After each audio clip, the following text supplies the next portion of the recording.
L'hiver cède sa place au printemps, et la forêt retrouve sa vitalité. Pourtant, Bella ne trouve toujours pas de quoi se nourrir. Pour apaiser sa faim, elle se rend en ville. Soudain, l'odeur d'un poulet rôti la fait s'arrêter net. En face d'elle se trouve un supermarché. Sans hésiter, Bella s'y précipite. Elle attrape rapidement un paquet de poulet rôti tombé au sol. Puis elle sort tranquillement par l'entrée principale. Selon une règle ancestrale, toute nourriture tombée au sol appartient au chien. Une fois la nourriture en sa possession, elle dévore son butin sur le bord de la route. C'est alors qu'un sans-abri lui tend un bol d'eau. Cette eau semble avoir un pouvoir étrange car après une seule lapée, Bella se sent immobilisée. Le sans-abri en profite pour la traîner de force avec lui. Et voilà comment, sans comprendre ce qui lui arrive, elle devient l'instrument de mendicité de cet homme, attaché toute la journée au même endroit. Heureusement, son apparence misérable émeut de nombreux passants. À la fin de la journée, les aumônes sont généreuses. Le sans-abri ne maltraite jamais Bella. Mais ce n'est pas la vie que Bella désire. Ce qu'elle veut par-dessus tout, c'est sa liberté. Un jour, elle tente de ronger sa corde pour s'échapper. Mais le sans-abri la surprend. Comprenant que Bella veut fuir, l'homme sort immédiatement une chaîne plus solide, et l'attache à lui-même. L'homme sait qu'il ne lui reste plus beaucoup de temps à vivre. Il souhaite donc garder Bella à ses côtés pour toujours.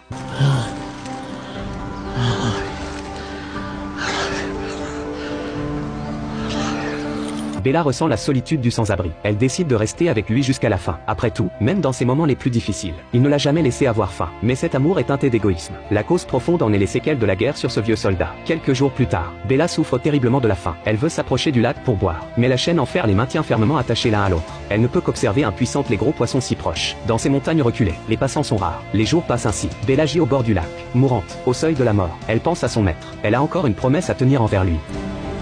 Go home, Bella. Go home.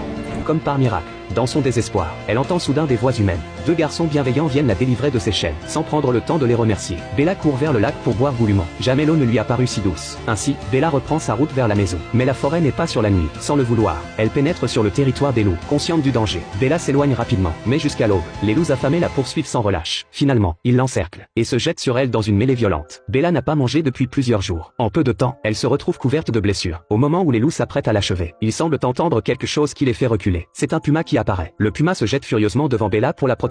Il attaque férocement la meute. En quelques instants, il met les loups en déroute, tel un véritable roi de la forêt. En s'approchant, Bella réalise enfin que ce roi de la forêt n'est autre que le chaton qu'elle a élevé. Le chat lèche tendrement les blessures de sa mère adoptive, lui confiant les peines de son parcours. Petite, tu m'as élevée. Maintenant que je suis grande, je te protège en retour. Finalement, sous l'escorte du chat, Bella atteint la lisière de la ville en sécurité. Le moment des adieux est venu. Avant de se séparer, elles hésitent longuement, se regardant l'une l'autre, reluctantes à partir, car elles savent toutes les deux que cet au revoir est probablement un adieu. Bien que Bella aimerait rester dans la forêt avec sa fille adoptive, quelqu'un l'attend qu'elle ne peut oublier ni abandonner. Bella est déchirée quand elle revient à elle et tourne la tête. Le chat a disparu. Sa fille adoptive a choisi de partir d'elle-même pour éviter à sa mère adoptive un choix difficile.